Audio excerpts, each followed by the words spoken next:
vclt Vinyl Community, Jason. It is Sunday afternoon. Want to do a video. It's been a while. I wanted to show off my new painting, the Kandinsk. This was a collaboration between two of my friends back in college, which is 10 plus years ago. I don't want to date myself, but it's been a while. And one of my friends, he had it in his garage. He was moving and asked if I wanted it, and I said, of course I do. This thing's amazing. So they actually did 3 paintings together, and I already had one. I thought I'd shown it in a video, which I guess I did not. So I'll show that one next video. But this is the Kandinsk. So I have 2 of the 3. The third one was sold a long time ago too. No one remembers who, but it's been nice to have all 3. Because they're kind of they had a similar color scheme.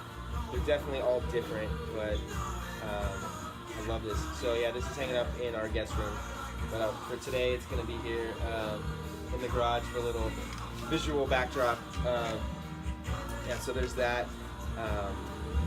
Yeah, I did something different today. I mean, I did it during the day. I usually do it at night. Actually, I tried to do this video last night, and I was just too tired. I was like half asleep doing it, and I looked like an idiot. So I decided to do it today. I opened the garage so people might walk by and see me talking to myself.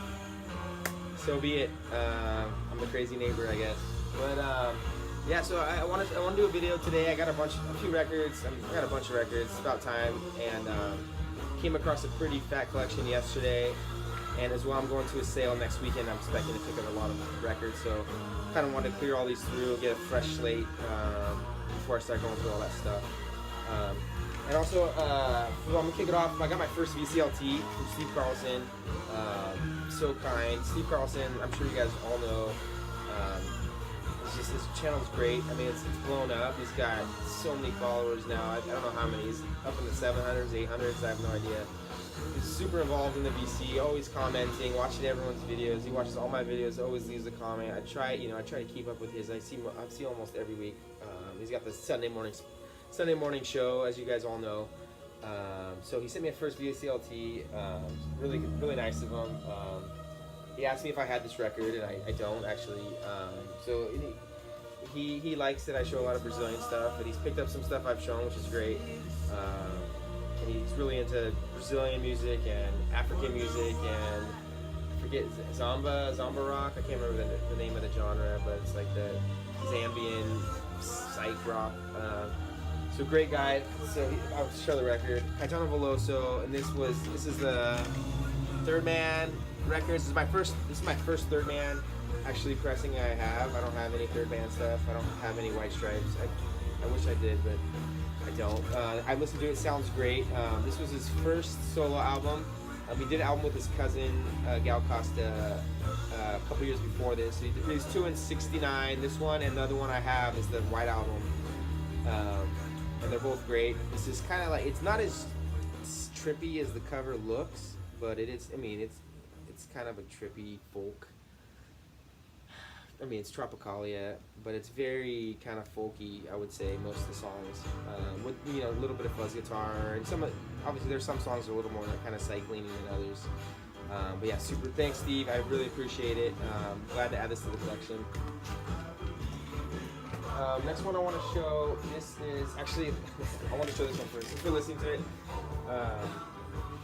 this is what we're listening to. This is Janis Wilson's solo, Pacific Ocean Blue. I know a lot of people have been showing this on the VC lately, and I didn't really know about it actually. Maybe 6 months ago, I think maybe Noble Records showed it. I can't remember. Someone showed it. I was like, cool. I checked out a couple songs online. I really liked it.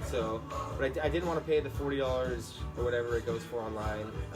So I just said I'll keep an eye out for it. If I get it, awesome. And so I was at a garage sale last weekend. Actually, I got there a little bit late. I mean, I was on time. I was at 5 minutes before start, but garage sales, that's late. So, as you guys, I'm sure most of you guys know. She said a good portion was already purchased, so there wasn't too much, especially anything that's really sought after, like Beatles, all that stuff was all gone. But they were $1/4 a piece, and I found this in there, and this is in impeccable condition. So really excited to get this. This is a huge addition to my collection, so I'm super excited to get this. Janis Wilson, he was the drummer I think this is his first solo. I think this is the only solo album he did. I think he died in the early 80s, if I'm not mistaken. So yeah, I mean, who knew? Brian Wilson obviously was the well-known songwriter for the Beach Boys, but I mean, after listening to this, you gotta say, hey, what kind of contribution did Janis Wilson have? I don't know what songs he wrote, or I have no idea. But this is, I mean, it's up there. Definitely Pet Sounds is classic. Smiley Smile is really good too. But besides those two, this is definitely a go-to, and it's a little different, you know. This does have, you can hear the Beach Boys, some of those harmonies, but it's not that often, you know. It's not the driving sound of the album. It's very well written. It's got, you know, it's pop. It's contrived. It's got some like horns and stuff, but it's very like tight horn section, not loose at all. It's pop, but it's really good. Yeah, I'm sure. I mean, if you guys don't know this album, Janis Wilson, Pacific Ocean Blue, check it out. And one of my favorite bands, Local Natives. One of the I don't know what instrument he plays. I don't know if he plays bass. Nick Ewing, I think is his name. He just did a cover of the entire album, which I didn't pick it up, but it was another. I was like, oh wow, you know, one of my favorite bands. This is obviously a huge inspiration to their music.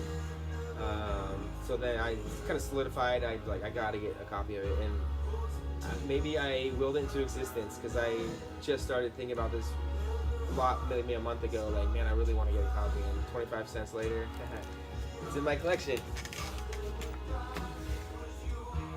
So that's what we're listening to right now. So I've got a few more records to show. This is Alan Stone, Radius, and as you can see, it's signed. I'm kind of a sucker for signed vinyl, getting cover signed bands I see. So my sister-in-law, she lives in Montana, and her boyfriend works at like a high-end. Here's the labels. A high-end, like, let's say it's like a hotel bar kind of thing. And so Alan Stone played, and so after the show he bought a couple records. We were able to talk to him, and he just made out to me and my wife. I have seen Alan Stone before. I went to see Bernhoff, who's from Norway, amazing musician, and he opened for Alan Stone, so it was a good time. It's kind of like neo soul, like surf neo soul kind of music. It's really good. So thank you, my sister-in-law Ingrid and her boyfriend Riley. Appreciate that. Next few are from a collection I bought online. Kind of overpaid a little bit for it. It's a long story on eBay, but I've been buying these smaller, newer collections, maybe 10 to 20 records. People who kind of started collecting vinyl and just kind of over it, and just getting rid of their stuff. So this is LCD Soundsystem. This is happening. I believe it's the first press. I don't even know if there's multiple presses, but on, I don't know the label.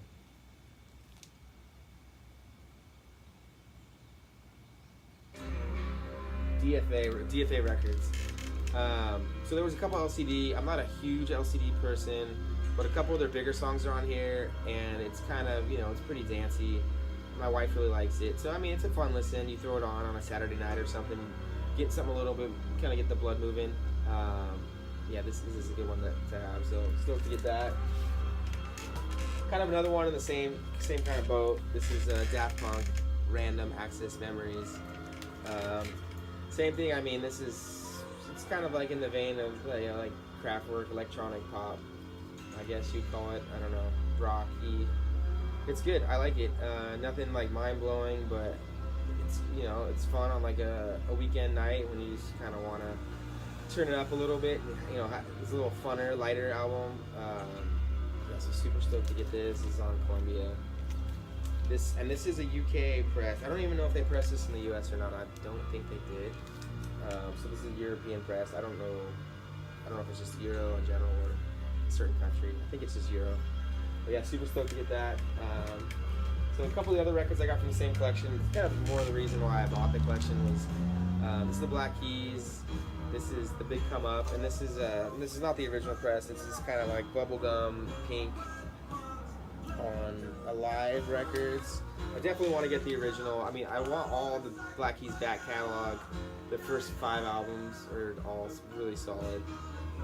Definitely the earlier stuff is a much more bluesy, raw. So this is their first album. It has one of my favorite songs on it, The Breaks. Just love it. Such good kind of drum beat going on. So I mean, I'm sure you guys are all familiar with Black Keys. These guys are huge. I could have seen these guys a long time ago. They played at Coachella, I don't know, like maybe 2008 or something, and my friend told me to see them. I don't know, for some reason the name turned me off. I thought they were more like indie, because my friend's really into kind of like that indie, melancholy kind of stuff. I really wish I would have went and checked them out, because I would have been loving this at the time at Coachella. It would have been super fun. I did see them at Coachella, but maybe 4 years after they came out with Brothers, which they already had blown up. Brothers is amazing. That's probably my favorite Black Keys. So good. I mean, everything before that is amazing as well. So super stoked to get this one. And the main reason I bought the collection was for this Built to Spill, Keep It Like a Secret. I've wanted this for a while. This is, I mean, I listened to this a ton in college. So good. And yeah, I might do a needle drop. Who knows? If I don't get too lazy, I'll do a needle drop here.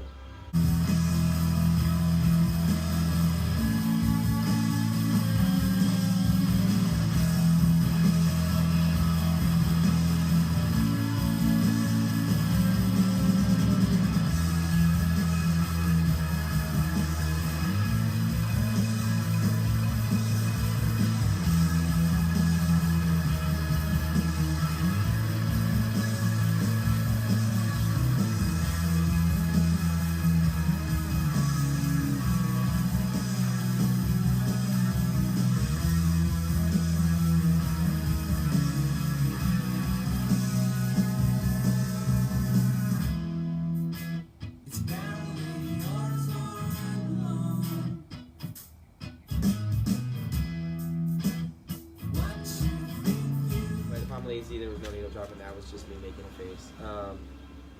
But when I bought this collection, I was hoping, I had no idea, it was just someone who was not like a record collector grader, so I didn't know the pressings, and I was hoping that, you know, some of them were either like limited or first pressings or something, so I can get a little bit more value.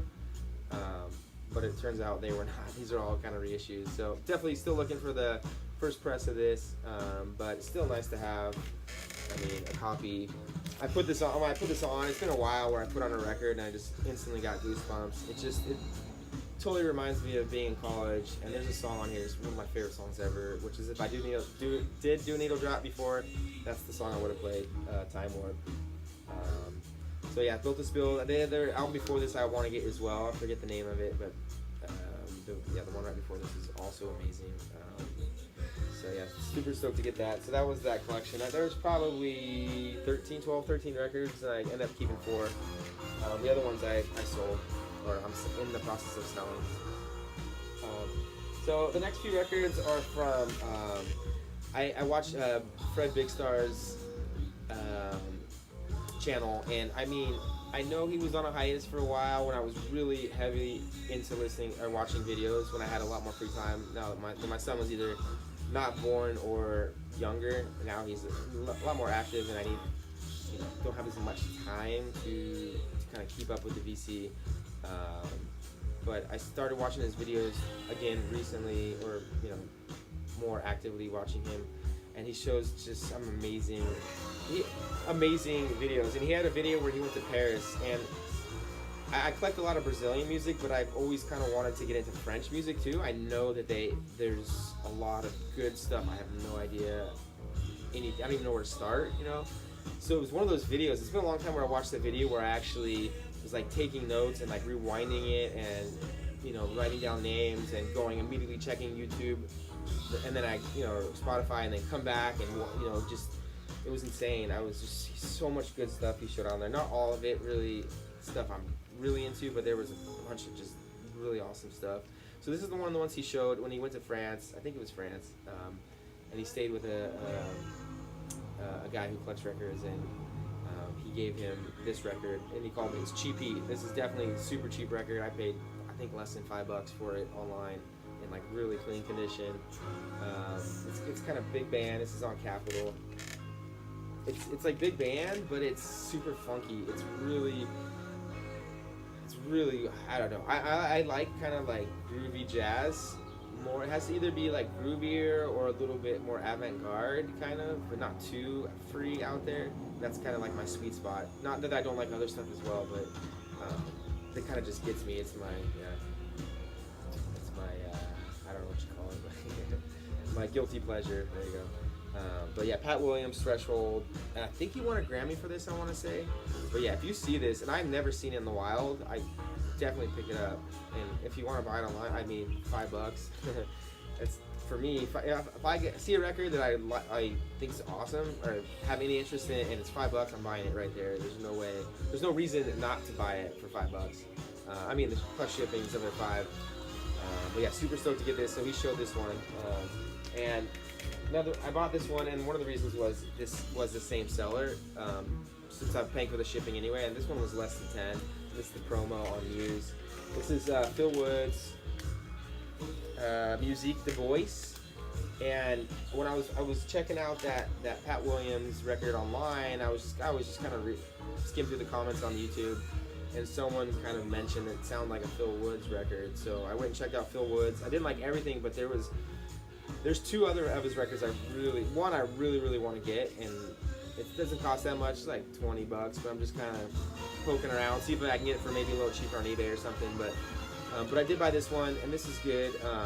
It's got some like soul funky parts. It's got a little bit more traditional. There's parts where they kind of go a little avant-garde, but not too far out there. But this is a good listen. I put this on my wife. I was like, this is really good. So that's always a huge plus. And I just saw Sound Strange show a Jackie Byard record, and I don't really know. I never heard of him until I saw it on here. So I know he's a piano player, so it's something I'm definitely gonna have to explore a little more. And yeah, I'll keep my eye out for the Phil Woods. Probably gonna buy one of those pretty soon, because yeah, they're really good. But yeah, so stoked to get this. So this was just kind of down the rabbit hole on YouTube. And another one. This was also Fred Bigstar. At least on the video I watched, he didn't show this, but he talked about a record. I don't remember which record it was, but he mentioned that it's on the same label as classic Cortex. And so I was like, ooh, it's a classic French. And that's kind of, I'm looking for something like that, like a good starting place so I can kind of dive into French music. So this is kind of like, this is jazz, but it's like funky, and it kind of reminds me of Brazilian jazz a little bit. It's got some like female vocals. It's kind of like that Antonio Adolfo. It's where it's like psych pop, jazzy psych pop kind of feel. This is a little more jazzy, more kind of almost like fusionish. But yeah, really awesome. And if I do needle drop, I'll try to drop a needle here.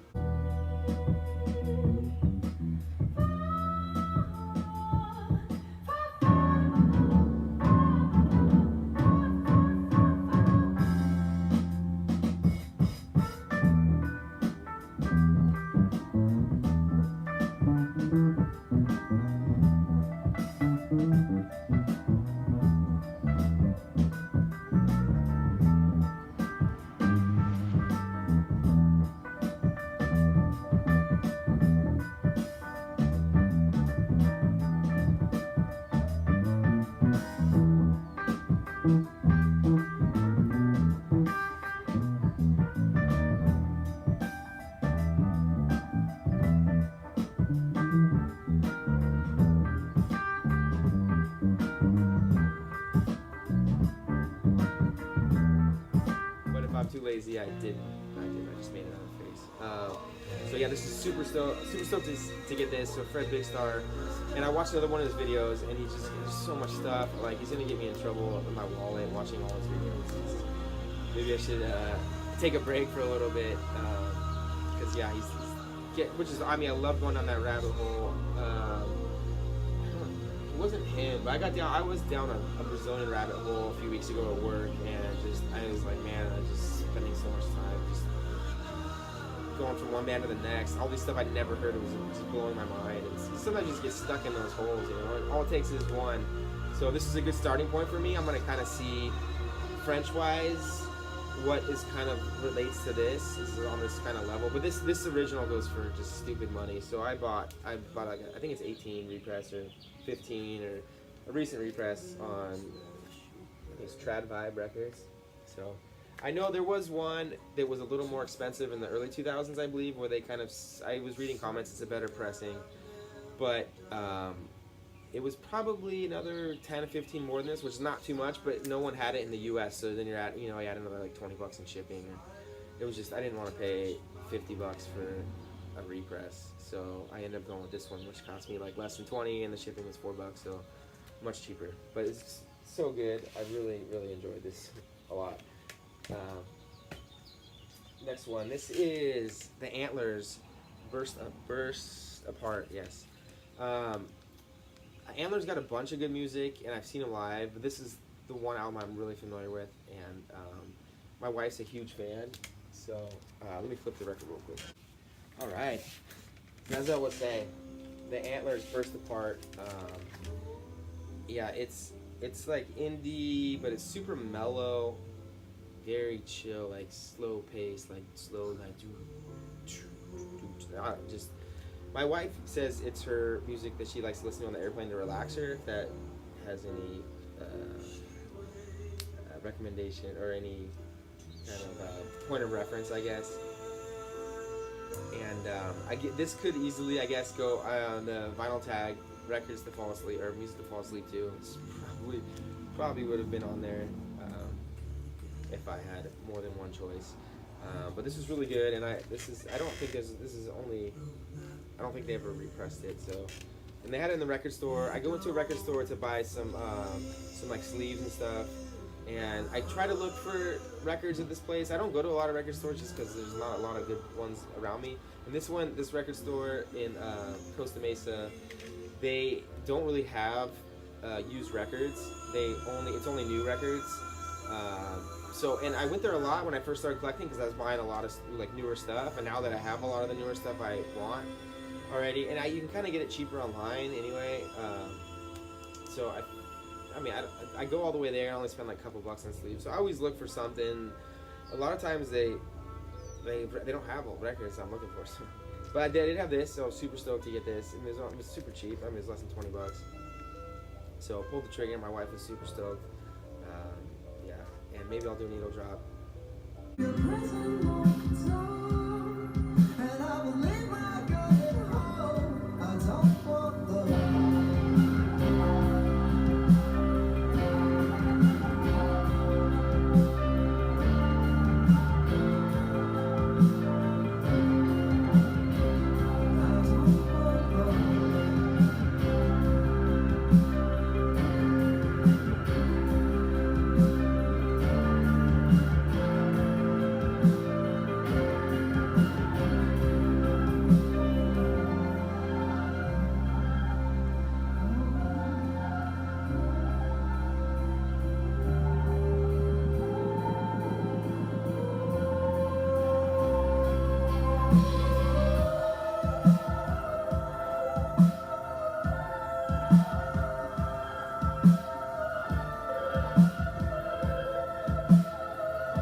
So the reason I went to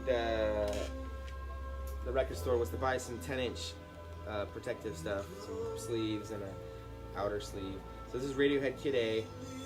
This is the original Euro press on Parlophone, and my friend bought this for me. He doesn't collect records, and he's a huge Radiohead fan. And we were kind of talking. I talk with him a lot at work because we have like a similar message platform. And told him I was looking for the original press of this, and I don't know. We just chatted up, and God bless his soul. He bought me a copy for. He says to thank me for something, but so super excited. But he didn't really know. I mean, he doesn't. I say buying records, it's a little confusing. I remember when I first bought a record, I bought a G plus is good, a good plus. I thought that was good. I had no idea. So I think he overpaid, and he bought the UK press. He was looking for the original press for me, which was amazing, very kind. But the Discog seller actually sold the wrong press. He got it. He checked the sleeve and said, "Hey, this doesn't match." But it's still. I was looking for the Euro or the UK, so this will do. But it's a little beat up. Kind of the. I don't know if you can see the spine. It's got a lot of damage, and the vinyl is a little bit crackly. I cleaned it. It sounds pretty good, but for what he paid for it, I think he got ripped off. Not ripped off, but definitely not the price I would have paid for it. But super stoked to get this. Really excited. I mean, this was a huge want, Kid A. And listening to this, I only have one Radiohead record, and that's In Rainbows, because I bought it new. It's kind of a cheaper, one of their cheaper records. They're pressing a lot more. When this was like, In Rainbows might have been 08. I don't know. But this was, I think this one was 2001, 90, late 90s, early 2000s. I can't remember anymore. My point of reference is off. Maybe 98. So as far as Radiohead albums, I mean, I'm sure you guys all know this. Kid A, I felt like their best album is OK Computer, I think. And that's definitely, after I got this, I really want to get OK Computer. Like, I gotta have that album. It's just perfection. But this is more like genre defining. They were pushing the limits. Kind of started when they started mixing in like a lot of electronic sounds into their music, which, I mean, I could be wrong, but I don't think a lot of people weren't doing it. At least not in the mainstream. Not big bands weren't doing it. But it was probably some smaller name bands were already doing kind of stuff like that, but not that I knew of. And this thing is this thing's awesome. Such a good album. So yeah, super stoked to get this. 10-inch is I prefer 12-inch, but this is the original, and I didn't want to buy the 12-inch repress. I heard that the non-Parlophone ones, the later presses, don't sound that great, so I wanted to stick with the original Parlophone. So really glad. Thanks, Brett. Appreciate it. Yeah, that was a huge want. And these records aren't cheap. Obviously the late 90s, early 2000s stuff is kind of expensive. So I got a couple records I want to show. These are the last two. I went and saw a collection yesterday, and it kind of fell in my lap. This guy, he hit me up. I put an ad on, if you guys ever heard of Next Door, it's this kind of like neighborhood thing. So I put an ad up, says, hey, I buy records, if you guys are looking to sell your collection. That was over a year ago. I haven't got anyone. I had a couple people contact me in the beginning, but I haven't heard anything since. And out of nowhere, he contacted me and said, hey, I got a big collection of jazz records for a reasonable price. I'm looking to move. Are you interested? Of course, So I call him up, and he's like, I took really good care of them. They're all in the inner sleeves, and they all, I love music, and I took really good care of them. They're all in good condition. I'm like, that's half the battle is getting clean vinyl. And then I was out, what kind of musicians, and he threw, it's like, Dave Brubeck and Miles Davis. I was like, okay, my ears perked up. Miles Davis. He's one of my favorite. Miles Davis is probably one of my favorite jazz. Might be my favorite. His 70s stuff is amazing. So of course I'm really excited. I'm just like, can't wait. Hopefully someone doesn't swoop in. It's happened a lot. People just, I'll pay double what you're offering, and they don't even see him. And I've lost a lot of collections that way. Even driving on the way, someone called me and said, hey, someone just offered me double, and I had to turn around. It was like an hour drive. It's kind of a bummer sometimes, so I was like, I always get a little worried until I get there. But super nice guy, kind of older guy. He's moving to the desert, just kind of just want to get rid of stuff. But I found it funny because it was probably, I say 95% jazz at least. It was a lot. No, there's a lot of classical in there. So 95% classical and jazz. He didn't have any rock hardly. I don't think he had any rock at all actually. But he had a few soul albums. He had like no blues. So yeah, it was all, I would say it's 70% jazz, 25% classical, and then 5% soul and other random stuff. But so I found out interesting is he had 50-year collection, 500 records. He didn't have one Blue Note record, which I don't know. I was just like, I thought it would have a few Blue Note records in there, because he bought a lot of stuff from the 60s, late 50s, 60s, and 70s. It's a little few trickle into the 80s. So, some of those Blue Notes are, obviously really hard to find, especially in good condition. So I was a little bummed. There was no Blue Notes at all.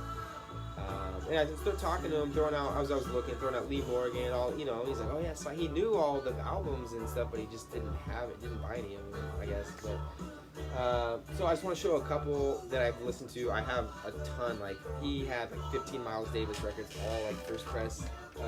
But he had like the whole Miles Davis Columbia era. He had a couple Prestige. There was one really nice John Coltrane, like right after he left Miles Davis, and it was a first press Prestige, but it was probably the most beat record on this whole collection. Actually, it plays okay for how beat it is. But most of his stuff was like VG plus, like I would say average. Some of the covers were a little bit on the iffier side. He didn't have any outer sleeves, but the vinyl, he told me he'd play it and he'd clean it every time. So I'm really pumped, and I got a lot to go through. So I'm gonna clean a bunch, and I'll probably show in the next month or so. Try to get all those Miles Davis at least shown. There's at least like 10 really, really good ones. But anyways, these are two I played. And they sound really good. I didn't clean them at all, and they sound great. So the first one, this is Chick Corea Is. I don't know who showed this. Someone showed this recently, and Chick Corea, this is on Solid State, and they showed us on Solid State and they said it was avant-garde. And Solid State I know from like Jimmy McGriff, kind of that like bluesier, funky kind of jazz.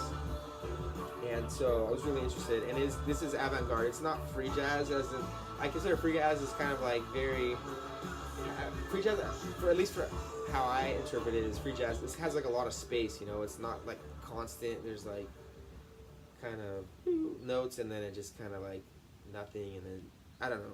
It's kind of more like, but this is just like full. It's just like in your face, a lot going on, like really loud, just a lot of different things, kind of like, you know, doesn't really go together, but they do. I guess I don't know how that's how you define avant-garde. It's not supposed to go together, but it sounds good together, if that makes sense. So this was a good listen. It's definitely like, you know, pretty challenging, but I was cleaning the garage and put it on, and I thought it was awesome. Definitely can't play this in the house with my wife, but so yeah, this was awesome. This is on my radar, and so I was really excited when I saw it in the collection. I'm still going through stuff. I mean, I pulled out all the stuff that I know, and it's mostly like, besides Miles Davis, he had a ton of Brubeck. I guess that's why I threw those out. But other than that, it's kind of hit or miss. He had this guy named Mark Murphy. He had a lot of vocal jazz too, which I'm not a huge fan, but still going through it. But this was the other one I played, and this is Aretha Franklin, I Never Loved a Man the Way I Love You. This is the original press on Atlantic, and super stoked to get this. I have this, but I have a repress, an early repress, but it was so trash, like it's so beat. It played okay, it was nice to have. So because this is probably my second favorite Aretha, and I love Aretha. And this thing's really clean. I didn't even clean it, and it sounds great.